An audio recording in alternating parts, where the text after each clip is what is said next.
Kata Nabi SAW, la yadkhulu ahadun minkum amaluhul jannah. Kalian ini nggak akan masuk surga satu orang pun dengan amalan kalian. Ya.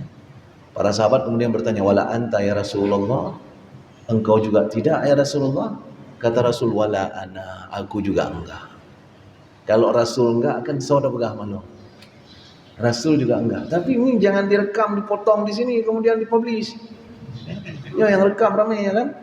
Langsung direkam, tuap dipotong di sini kan. Rasul tidak masuk surga. Diperlihat Pak YouTube, Ustaz Ilham bilang Rasulullah tak masuk surga. Yang rumah lo ya cok tengok ya. Jangan, belum selesai hadisnya. Baru kemudian di ujung hadis Rasul mengatakan illa bi rahmatim minallah.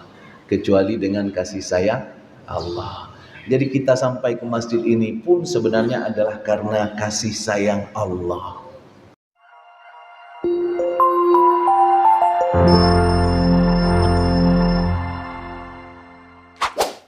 Selamat menonton dan jangan lupa di-subscribe ya.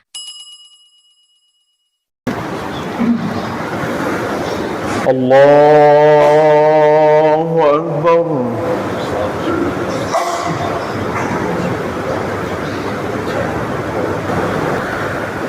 Bismillahirrahmanirrahim.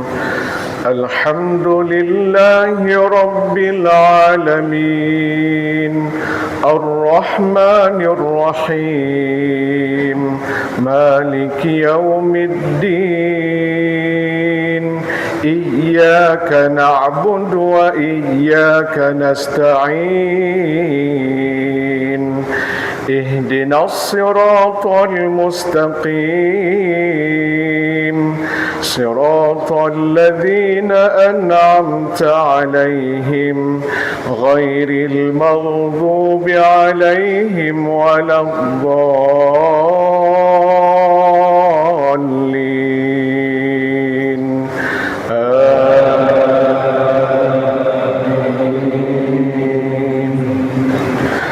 قل أتعلمون الله بدينكم والله يعلم ما في السماوات وما في الأرض والله بكل شيء عليم يمنون عليك أن أسلموا قل لا تمنوا علي إسلامكم بل الله يمن عليكم أن هداكم للإيمان إن كنتم صادقين إن الله يعلم غيب السماوات والأرض والله بصير بما تعملون.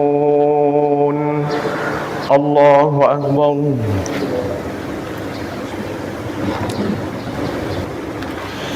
سمع الله لمن حمده.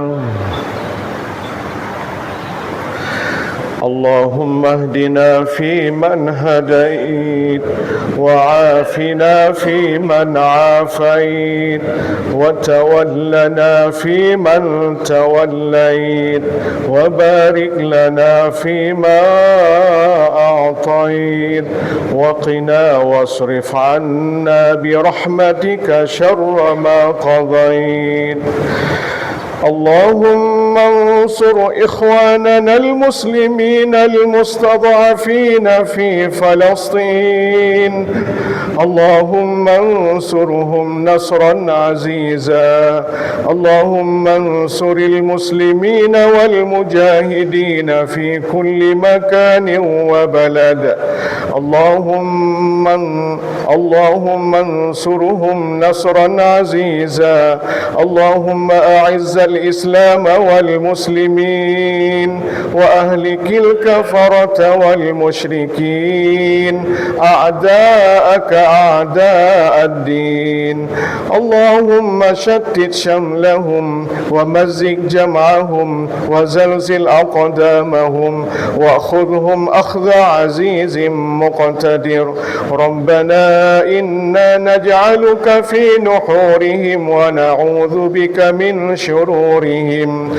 اللهم ادفع عنا سوء الغلاء والوباء والبلاء والفحشاء والطاعون والمنكر والسيوف المختلفة والشدائد والمحن ما ظهر منها وما بطن من بلدنا هذا خاصة ومن بلدان المسلمين عامة إنك على كل شيء قدير.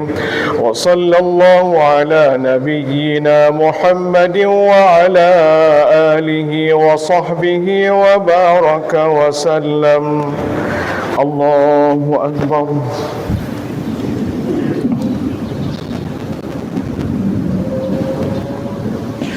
الله أكبر. السلام عليكم ورحمة الله. السلام عليكم ورحمة الله.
Bismillahirrahmanirrahim. Assalamualaikum warahmatullahi wabarakatuh.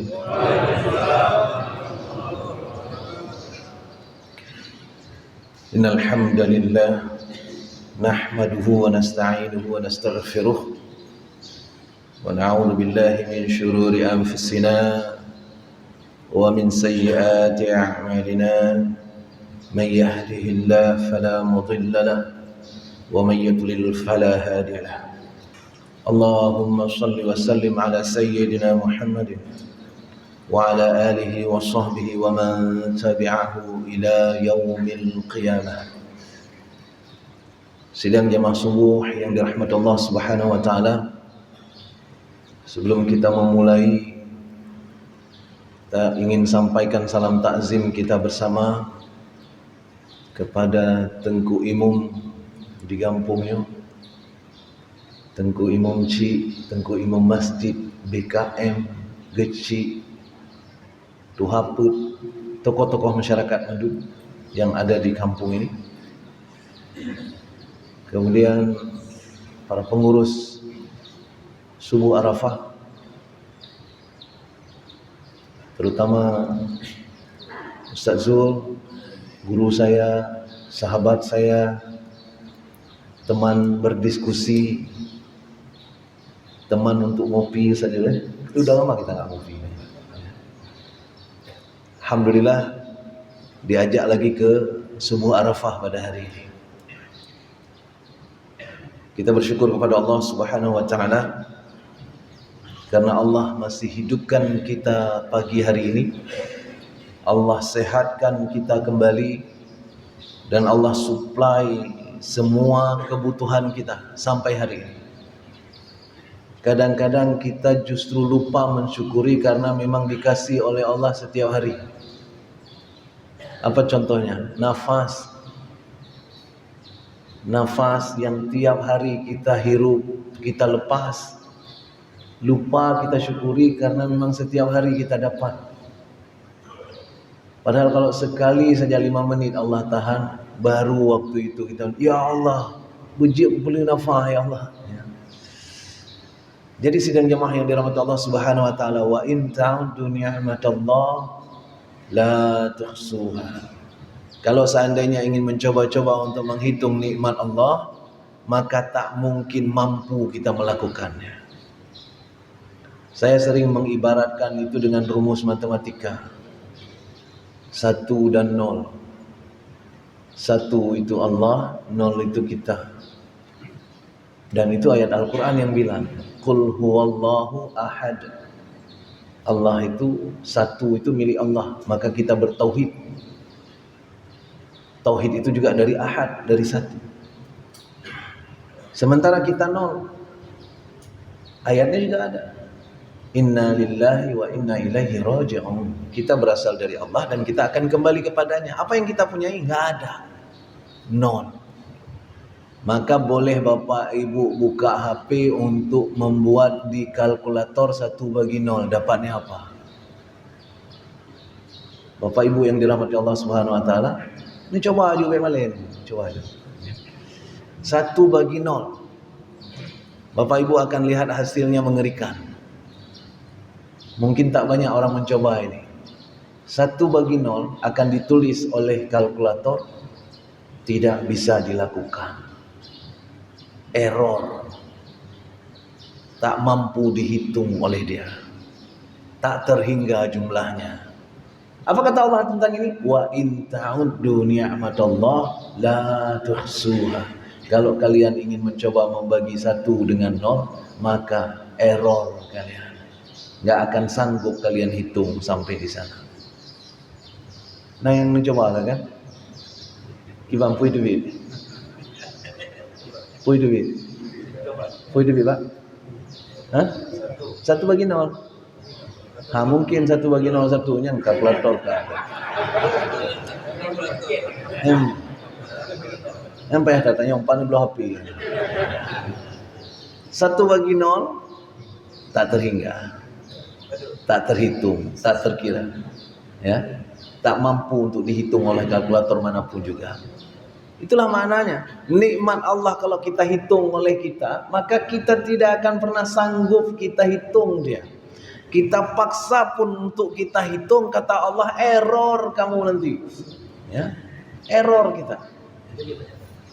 Maka jangan menganggap bahwa kita akan masuk surga. Kita akan masuk surga walaupun sebanyak apapun amalan yang kita lakukan. Tadi Ustaz Zul belum habis ngomongnya, karena kalau beliau nanti ngomong sampai habis nggak ada waktu untuk saya. Ustaz Zul tadi mengatakan bahwa kita beramal sebanyak-banyaknya, semoga kita pantas untuk masuk surga. Belum habis tuh, masih komal tuh. Masih koma. Kenapa pantas? Karena kalau kita beramal, Allah jadi sayang sama kita. Yang membuat kita masuk surga bukan amalan, tapi kasih sayang Allah Subhanahu wa taala. Amalan kita nggak cukup. Ada orang Bani Israel, digambarkan di dalam hadis, ada seorang Bani Israel yang ibadahnya sepanjang hayat. Seumur hidup dia beribadah dan tidak pernah bermaksiat kepada Allah Subhanahu wa taala. Maka ketika dia wafat bertemu dengan Allah, Allah sampaikan kepada malaikat, masukkan dia ke surga. Dia sudah tahu dia akan masuk surga, tapi waktu itu dia bilang, karena Allah mengatakan masukkan dia ke surga dengan rahmatku. Dia protes, ya Allah, aku kan ahli ibadah, masukkanlah aku ke surga dengan ibadahku, bukan dengan rahmatmu. Kata Allah, mau dihitung, hitung malaikat. Ya. Malaikat nggak perlu kalkulator untuk hitung, apalagi tadi salah program kan? Jadi dihitung oleh malaikat. Setelah dihisab, apa yang terjadi? Ya Allah, ini hasilnya. Apa hasilnya? Bahkan amal ibadah dia yang sepanjang hidup itu pun tidak cukup untuk membawa dia dalam keadaan sehat di hadapan Allah Subhanahu wa taala. Jadi seketika dia menjadi seorang yang buta. Lalu baru dia bertanya, kenapa aku buta sekarang ya Allah? Amal ibadahmu hanya cukup membawamu ke sini dalam keadaan buta dan tidak cukup untuk membeli tiket masuk surga. Seret dia ke neraka, kata Allah. Baru saat itu, masukkan aku ke surga dengan rahmatmu ya Allah, dengan rahmatmu ya Allah, dengan rahmatmu ya Allah. Maka sidang jemaah yang dirahmati Allah Subhanahu wa taala, kata Nabi SAW, la yadkhulu ahadun minkum amaluhul jannah. Kalian ini enggak akan masuk surga satu orang pun dengan amalan kalian. Ya. Para sahabat kemudian bertanya, wala anta ya Rasulullah? Engkau juga tidak ya Rasulullah? Kata Rasul, wala ana, aku juga enggak.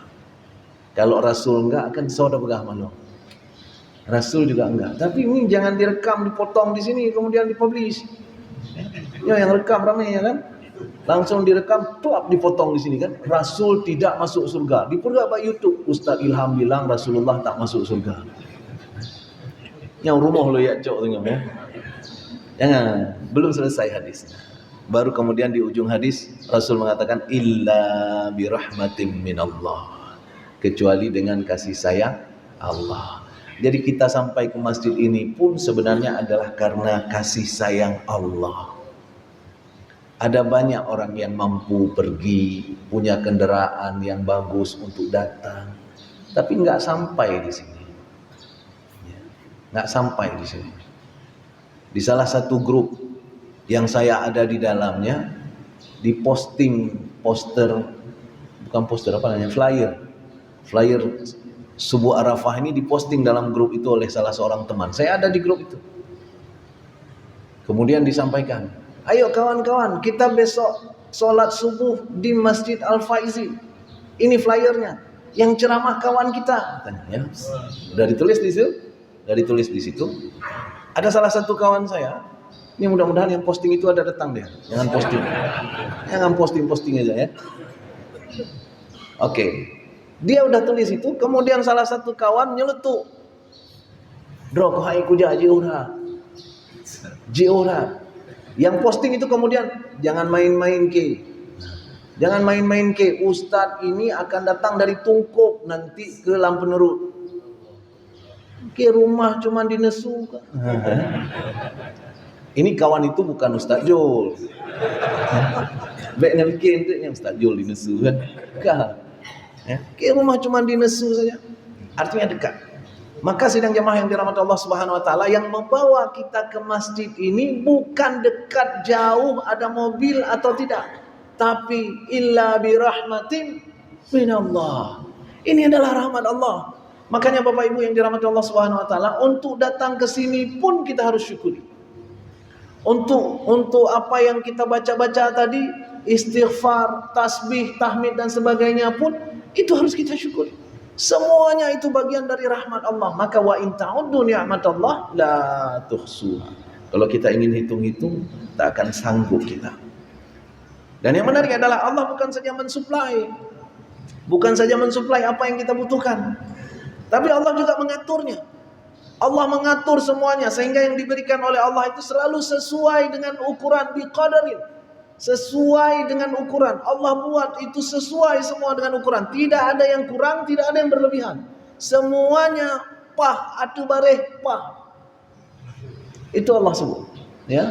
Wa khalaqa kulla syai'in faqaddarahu taqdira. Kata Allah di surat Al-Furqan. Setiap Allah menciptakan sesuatu, maka Allah tentukan kadarnya tepat setepat-tepatnya. Jadi nggak ada yang boleh komplain karena itu sudah tepat. Saya dulu komplain karena kulit saya hitam. Waktu saya SD, saya dibully sama kawan-kawan. Jadi kalau ada yang mengatakan bully sekarang sudah semakin ramai, hanayan dari zaman kan. Dari zaman dulu memang membuli di sekolah itu sudah biasa ya. Cuman bedanya anak sekarang dengan anak dulu adalah anak dulu dibully. Nggak ada pengaruh untuk mental dia. Anak sekarang sikit saja kena bully, aku butuh psikiater. Ya. Anak sekarang. Itu lemahnya anak sekarang. Apa yang dibully ke saya? Karena saya waktu kecil hitam sekali, diganti nama saya sama kawan-kawan. Dari Ilham Maulana menjadi Itam Maulana. Panggilan Ilham itu kan Ham panggilan, ya, dekat sekali dengan Tam. Jadi lama kelamaan saya dipanggil makawan Tam, ya. Dan saya tidak marah. Kenapa? Saya berdamai dengan keadaan. Tapi waktu itu sedih juga dipanggil hitam.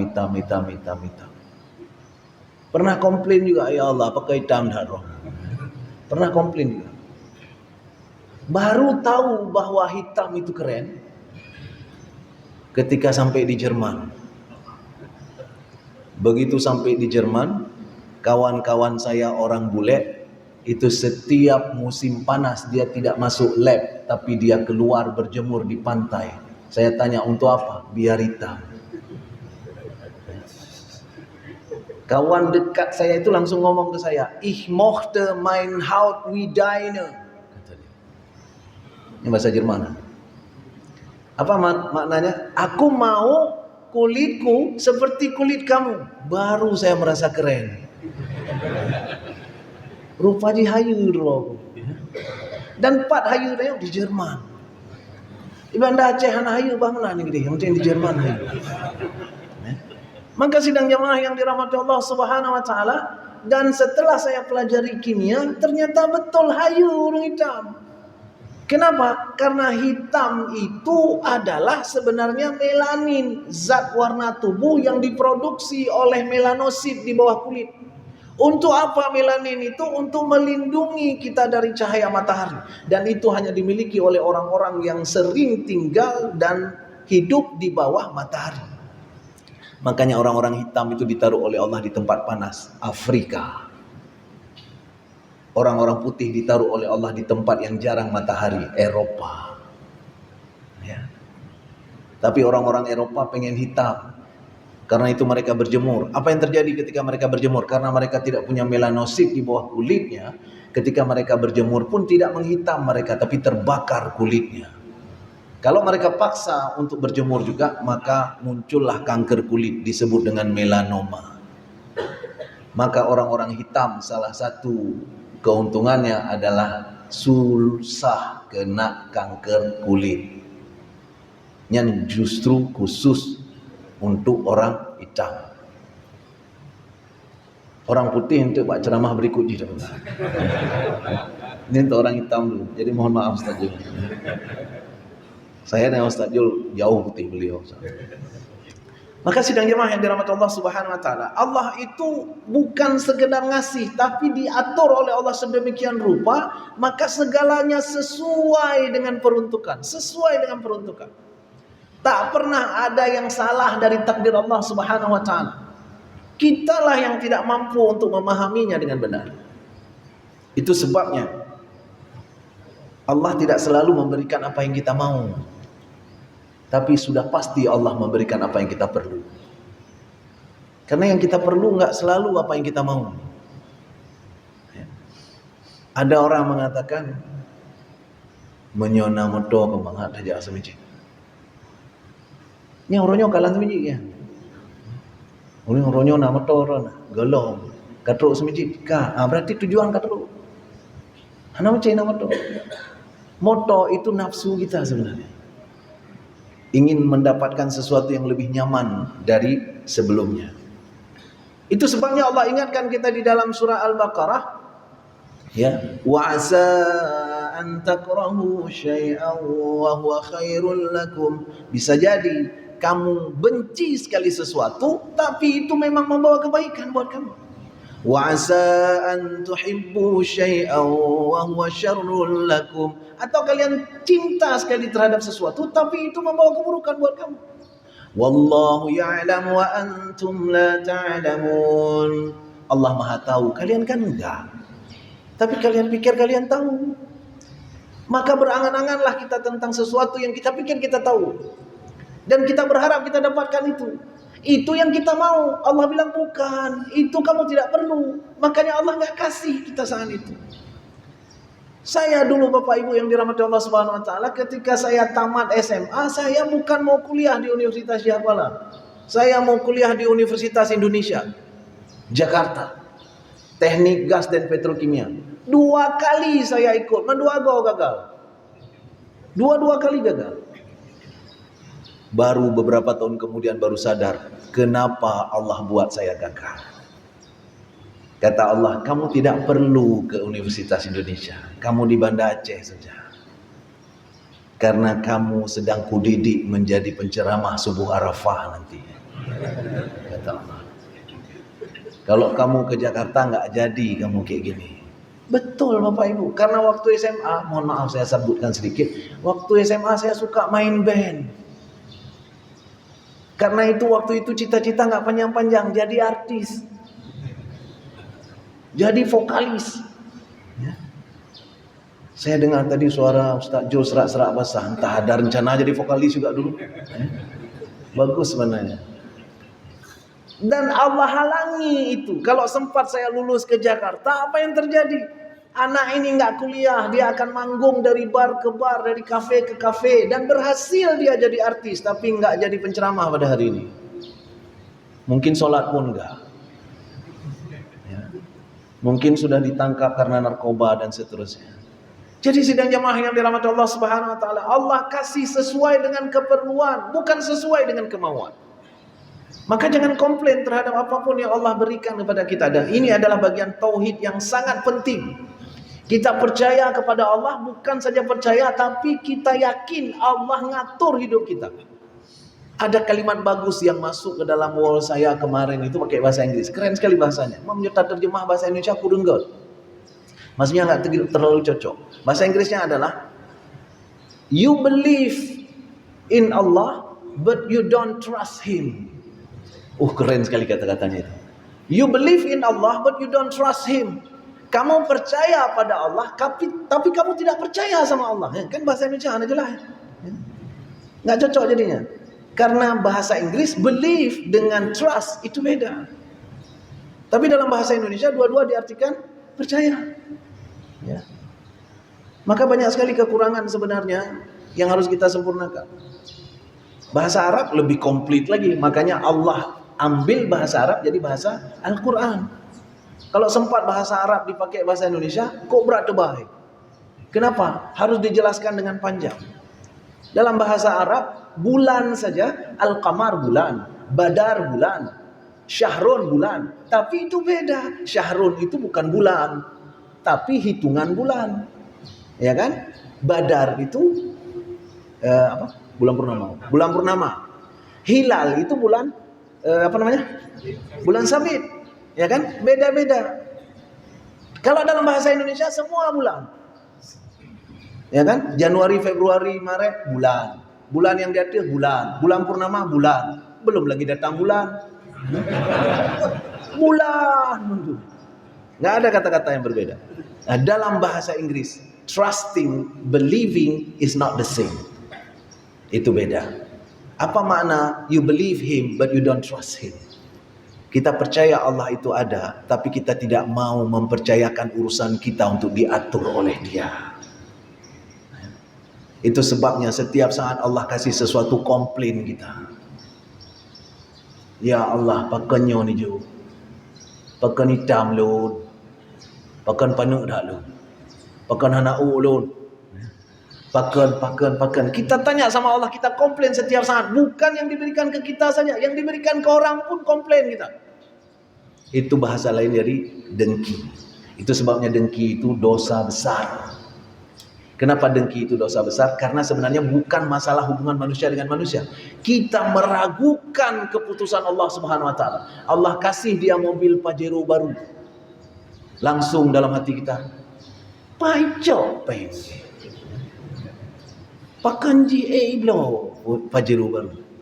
Seolah-olah kita bilang sama Allah, kenapa engkau kasih sama dia Pajero-nya? Kenapa bukan sama aku? Ya. Kita komplain sama Allah Subhanahu wa taala. Sidang jemaah yang dirahmati Allah Subhanahu wa taala, Allah kasih sesuai dengan keperluan, bukan sesuai dengan kemauan. Maka ini bagian yang penting yang kita harus pahami. We are not only believing, but we need to trust. We are also trusting. Bukan saja percaya Allah itu ada, tapi kita percayakan masalah kita untuk diatur olehnya. Sehingga ini membuat kita tidak akan pernah komplain. Kalau Bapak Ibu menyimak apa yang dibaca oleh imam tadi, itu surat Al-Hujurat yang dibaca tadi. Salah satu yang dibaca adalah Innamal mu'minuna alladhina amanu billahi wa rasulihi thumma lam yartabu wajahadu bi amwalihim wa anfusihim fi sabilillah ulaika humus shadiqun. Kata Allah. Apa maknanya itu? Kata Allah, innama. Ketika Allah mengatakan innama, itu berarti ada limit. Beda inna dengan innama. Innama itu berarti ada limit. Ini cuma yang begini saja yang diakui, kata Allah. Innamal mu'minin, sesungguhnya orang-orang yang mukmin itu adalah orang-orang yang begini saja, kata Allah. Kayak mana orang itu? Ya. Innamal mu'minuna alladzina. Nah, ketua dulu. Enggak usah. Amanu billahi wa rasulihi, dia beriman kepada Allah dan Rasulnya. Thumma lam yartabu, dan kemudian dia tidak pernah ada keraguan dalam hatinya tentang imannya itu. Dan di sini Allah pakai kata summa, bukan pakai kata fa. Itu maknanya apa?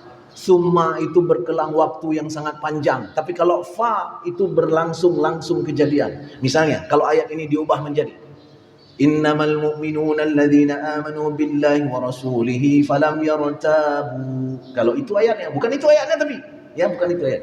Kalau itu ayatnya, maka maknanya menjadi sesungguhnya orang yang beriman adalah orang yang beriman kepada Allah dan Rasulnya dan tidak ragu, langsung tidak ragu, tapi cuma pada saat itu.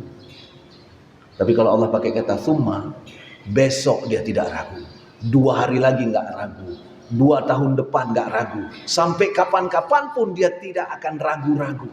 Maka bunyi berikutnya adalah wajahadu bi amwalihim wa anfusihim fi sabilillah, dan dia akan bersungguh-sungguh untuk Allah dengan apa saja yang dia miliki, dengan hartanya, bahkan dengan jiwanya.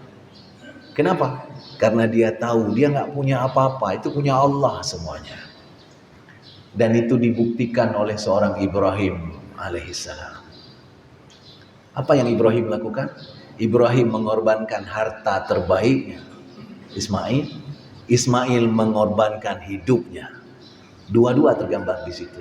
Tsumma lam yartabu, mereka tidak sama sekali ragu. Ya. Wajahadu bi amwalihim, Ibrahim. Wa anfusihim, Ismail. Fi sabilillah, di jalan Allah. Itu yang kita sebut dengan trusting Him. Jadi kalau kita percaya kepada Allah, kita percaya Allah yang ngatur, apa yang Allah suruh kita buat. Allah bilang pergi ke barat, enggak usah ragu lagi, enggak berlogika kita akan harus jauh mana. Coba tanya para ahli sejarah, para ulama yang sudah meneliti sekian lama, pernahkah ada ayat atau ada asar, ada riwayat yang menyebutkan bahwa Ibrahim ragu dengan perintah Allah ketika Allah menyuruh menyembelih anaknya? Nggak ada. Nggak pernah Ibrahim nyebut tanyong mbak ngon nilai. Begitu Allah suruh, inni ara fil manam anni azbahuka fanzur madza tara. Ibrahim cuma nanya sama anaknya langsung. Kenapa? Karena anak ini akan jadi korban nih. Tapi Ibrahim gak nelpon seseorang. Kalau hari ini kan kalau kita ragu ada disuruh mau call a friend, ya kan? Kan ada tuh fasilitas call a friend ya. Telepon kawan dulu, kayak mana nih? Atau kalau hari ini nggak tanya kawan lagi, tapi tanya ChatGPT. Kita tanya Mbak ChatGPT ini, Puy juga, ya. Nggak ada. Tanya Mbak Google, nggak ada. Ibrahim langsung melaksanakan. Kenapa? Karena Ibrahim lam yartabu, dan Allah pakai lam, bukan pakai la. Kalau la yartabu itu artinya tidak ragu, tapi lam yartabu artinya tidak pernah sama sekali ragu. Itu orang beriman. Itu yang namanya trusting him. Maka sidang jemaah yang dirahmati Allah Subhanahu wa taala, tapi nggak banyak yang trust. Nggak banyak yang beriman. Padahal yang Allah lakukan untuk membuat kita beriman yang pertama apa? Yang pertama Allah turunkan pesannya. Setelah Allah turunkan pesannya, kemudian Allah kirimkan orang supaya orang itu membacakan pesan itu kepada kita. Kalaupun pesan yang Allah kirim itu nggak mau kita baca, Allah kirimkan orang untuk bacakan. Makanya orang itu tugasnya apa? Yatslu alaihim ayatihi. Orang itu yang dikirim oleh Allah tugasnya membacakan ayat Allah kepada kita. Dibacakan. Ya, dikirim pesan oleh Allah, hangku baca. Dibaca sama dia. Dibaca. Bukan sekedar dibaca, tapi orang ini juga mencontohkan dengan sempurna. Dan orang yang dikirim oleh Allah bukan orang dari luar, asolu. Orang dalam. Makanya disebut di dalam Al-Quran siapa yang dikirim? Yang dikirim itu adalah min anfusihim, dari mereka sendiri. Orang-orang waktu itu nanya. Apa kata orang-orang? Wa qalu ma li hadzal rasul ya'kulu at-ta'ama wa yamshi fil aswaq. Ya gimana? Katanya nabi, tapi dia perlu makan kayak kita makan. Terus waktu jalan dia enggak terbang. Tapi dia duduk-duduk juga seperti kita, jalan di atas jalan seperti kita.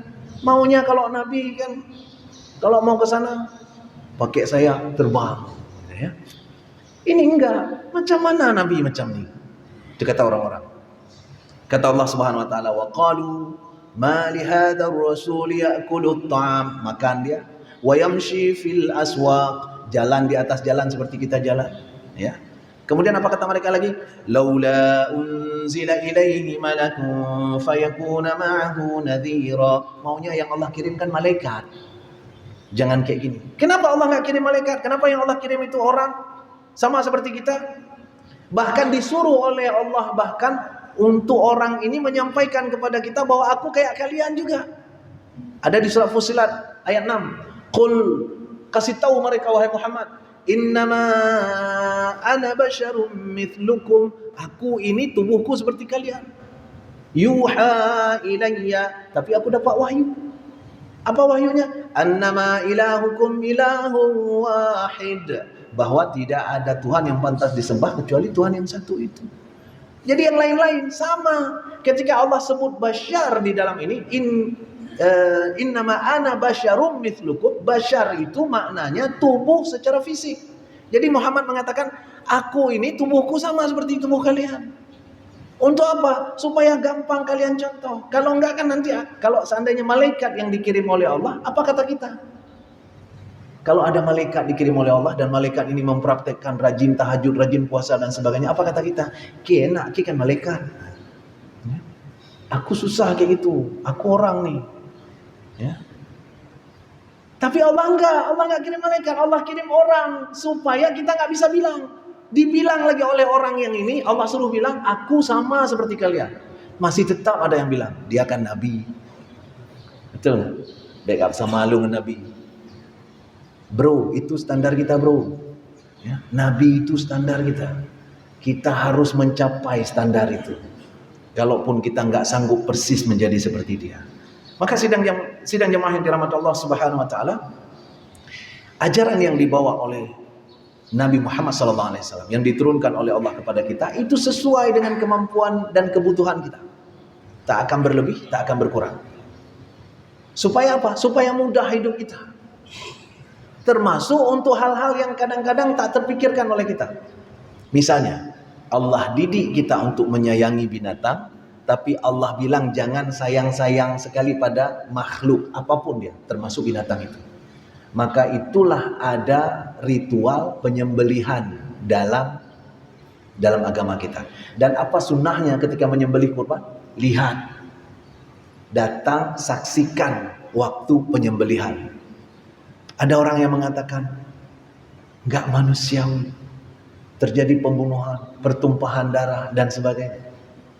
Allah ajarkan kita demikian supaya kita tidak terpaut hati kepada binatang.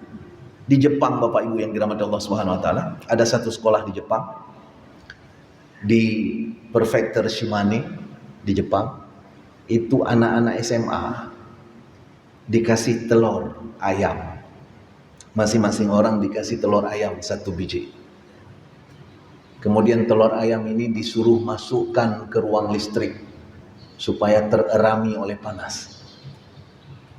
Telur ayam ini kemudian menetas. Begitu menetas, anak SMA ini disuruh rawat ayam ini. Disuruh kasih nama, disuruh rawat. Sehingga apa yang terjadi? Karena saboh ayam yang terawat. Saboh empang ke head. Ya. Kalau saboh empung ayam, itu nggak sempat kita belai-belai. Ini karena sebiji ayam, jadi setiap hari anak SMA itu pegang-pegang ayam itu, dijadikan mainan, dielus-elus dan sebagainya. Muncul kasih sayang kepada ayam itu. Muncul kasih sayang. Begitu ayamnya membesar, sekolah menginstruksikan ayam itu disembelih. Nangis siswa-siswa semua.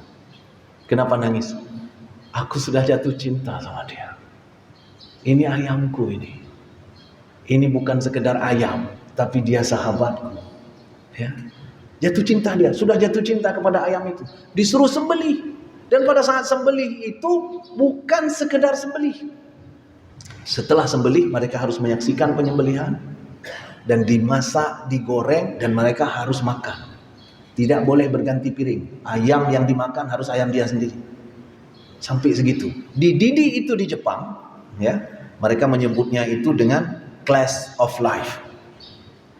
Saya catat ini nama sekolahnya. Nama sekolahnya adalah Izumo Agriculture and Forestry High School. Itu di Jepang, di Shimane. Dibuat seperti itu. Tentu saja banyak orang-orang yang komplain kemudian. Yang komplain, apa yang diajarkan dengan anak-anak untuk yang seperti itu? Apa kata orang sekolah? Kami ingin mengajarkan hidup normal. Supaya tidak jatuh cinta kepada makhluk yang sebenarnya tidak bisa diandalkan. Itulah filosofi dari kurban sebenarnya. Kita melepaskan diri dari barang. Dan itu dididik di Jepang. Mereka bukan orang Islam. Kita yang orang Islam, habis-habisan kita kumpulkan barang. Maka kata Allah, lan tanalul birra, kalian belum sampai kepada kebaikan yang sesungguhnya, hatta tunfiqu mimma tuhibbun, sebelum kalian mampu untuk melepaskan diri dari apa yang kamu cintai sekalipun. Berinfak, tapi apa yang kita infakkan yang kita suka, bukan yang enggak, yang kita suka. Watelewat dong sedekah, ya, dapat duit peng tajai dalam, hoka on seribe, bukan, tapi hoka peng 20 ribu. Kalau ada yang lebih besar, yang lebih besar. Kenapa? Kita lebih cinta yang 100.000 daripada yang 1.000. Kalau kasih ke orang bukan baju bekas, beli baju baru. Kenapa? Karena baju baru itu lebih kita cintai daripada baju bekas. Itu baru albirra.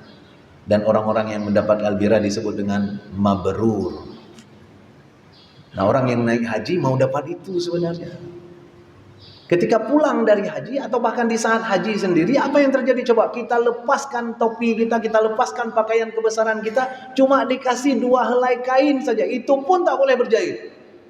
Untuk apa? Filosofinya adalah lepaskan dirimu dari semua benda yang kau cintai. Karena aku ingin kamu mencintai aku saja, kata Allah. Itulah yang Allah suruh pada Ibrahim. Ketika Allah melihat Ibrahim sudah sangat cinta kepada anaknya, apa kata Allah? Sembelih anak itu. Allah tidak perlu Ismail. Jangan kira nanti Allah nak pegak kuah belangon. Enggak ada hubungan. Allah enggak perlu daging Ismail. Bahkan akhirnya ketika Allah melihat bahwa Ibrahim sudah tanpa ragu melaksanakannya, Allah ganti segera dengan seekor kibas. Kenapa? Karena letaknya memang bukan di pengorbanan. Letaknya bukan pada hewan yang kita korbankan. Letaknya adalah pada rasa kita yang melepaskan diri dari makhluk. Apa saja itu. Kenapa harus melepaskan diri dari makhluk? Karena kalau enggak, kita sendiri yang berat. Semakin kuat kita cintai makhluk, maka semakin berat kemungkinan kita kecewa dengan itu. Kenapa? Kata Allah, kullu man 'alaiha fan. Semua makhluk itu fana. Apa makna fana?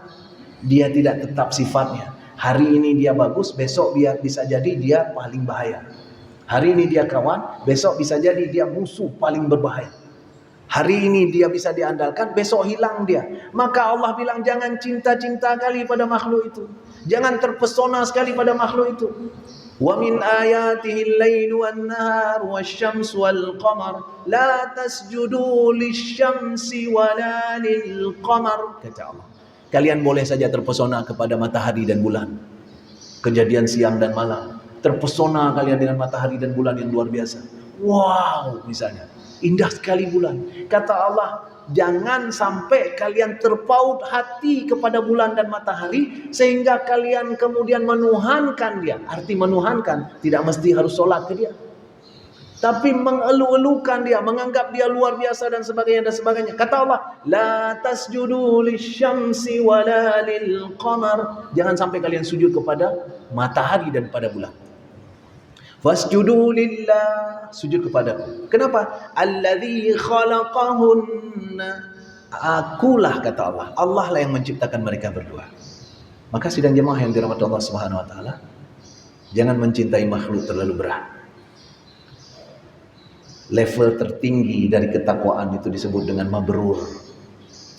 Maka kalau kita naik pelan-pelan dari rukun Islam, syahadat membuat kita Islam, solat dan zakat membuat kita beriman, puasa membuat kita takwa, haji membuat kita mabrur. Semua itu syarat. Syarat solat Islam, syarat puasa iman, syarat naik haji takwa. Wa tazawwadu fa inna khairaz zadi taqwa. Takwa. Yang paling tinggi adalah mabrur. Itu kebaikan teragung, kata Allah. Tapi kapan itu terjadi? Kalau kita berhasil melepaskan diri dari benda-benda yang kita cintai. Itulah itikad dari kurban. Aidul kurban itu bermakna kita mendekat lagi kepada Allah dan menjauh dari barang-barang. Mendekat hanya kepada Allah, menjauhkan diri dari barang-barang, menjauhkan diri dari keduniawian. Mudah-mudahan ada manfaatnya apa yang kita bicarakan, karena ini sudah sampai kepada syuruk. Kita sudah bisa sholat insyaallah. Mohon maaf jika ada kekurangan dan kesilapan dalam penyampaian. Kita tutup dengan subhanakallahumma wa bihamdika asyhadu an la ilaha illa anta astaghfiruka wa atubu ilaik.